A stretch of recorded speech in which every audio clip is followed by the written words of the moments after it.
तो इंसान को जब इल्म लुदनी मिलता है तो उसमें आजिज़ी पैदा होती है, दुनिया की मोहब्बत उसके दिल से निकल जाती है। वो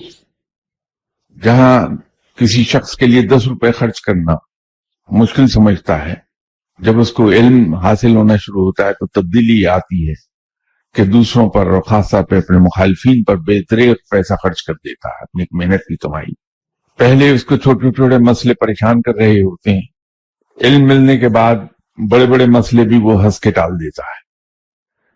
ये निशानियां हैं कि इल्म मिल गया, क्योंकि याद रखिए कि इल्म से फहम फरासत मिलती है,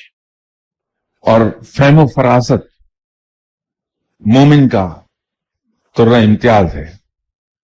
रब ने कुरान में डराया है कि मोमिन की फरासत से डरो कि मेरी निगाह से दिखता है,